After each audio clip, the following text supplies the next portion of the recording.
dinadaan-daanan, nilalagpasan, at hindi kapansin-pansin. Ito ang ilan sa mga salitang ginagamit upang tukuyin ang mga parte ng museo na hindi masyadong nabibigyan ng sapat na atensyon.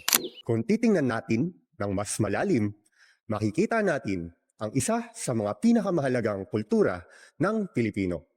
Ito ay ang musika.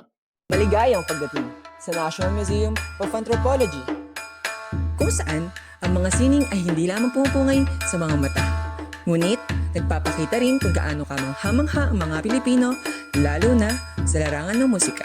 Ang mga katutubong instrumento ay may mga sariling kwento na nagdadala ng kani-kaniyang kultura at definisyon ng kasaysayan mula sa Luzon, Visayas at maging sa Mindanao. Kaya naman, kung susuriin natin ang mga materyales, hugis at disenyo ng mga instrumento, malalaman natin kung saan sila nagmula. Kadalasan nilang ginagamit ang mga materyales na madaling matagpuan sa kalikasan, o kaya naman nakukuha sa pamamagitan ng pakikipagkalakalan at iba pang gawaing pantao. Sa pamamagitan ng mga katangiang ito, matutukoy natin kung isang instrumento ay nagmula sa timog o hilagang bahagi ng bansa. Simulan natin sa Hilaga, kung saan nagmula ang tabong-tabong o mas kilala sa iba't ibang mga lugar bilang kabongbong o kabubong. Ito ay tradisyonal na sitar na yari sa kawayan o bamboo cedar. Ito ay isa sa mga katutubong instrumento na nililikha at tinutugtog ng mga komunidad ng Negrito sa Pilipinas, gaya ng mga Aita at Agta na nakatira sa iba't ibang bahagi ng Luzon. Sitikado ito bilang isang idiocordal na instrumento dahil sa mga kwerdas o panyat nito na maingat na inihiwa ng direkta mula mismo sa balat ng kawayan habang nananatiling nakadikit ang dalawang dulo nito.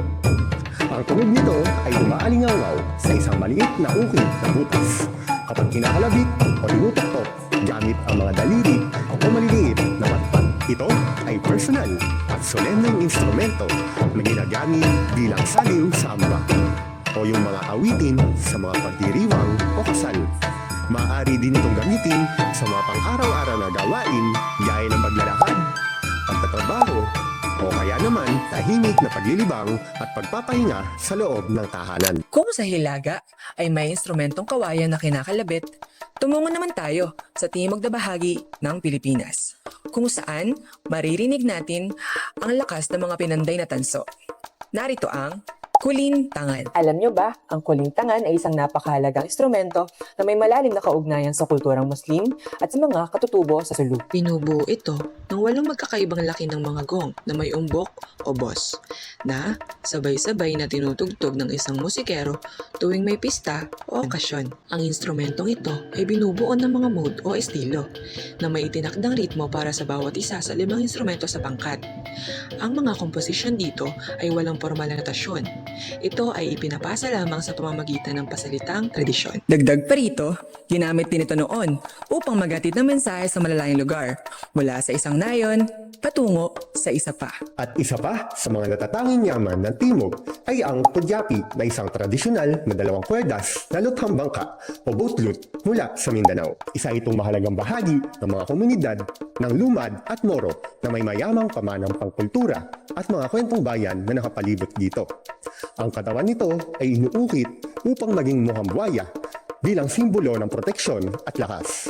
O kaya naman ang mitologikal na ibong sari-manok bilang simbolo ng magandang kapalaran na nag-uugnay sa lupa at langit. Ito ay kilala sa mainit at natural na tunog nito na naililikha sa pamamagitan ng mga teknik na nangangailangan ng malayang paggalaw ng mga daliri.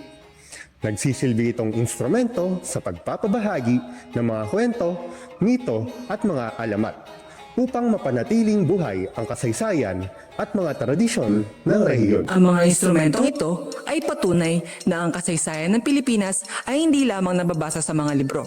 Ngunit, ito rin ay napakikinggan sa ritmo ng ating mga ninuno.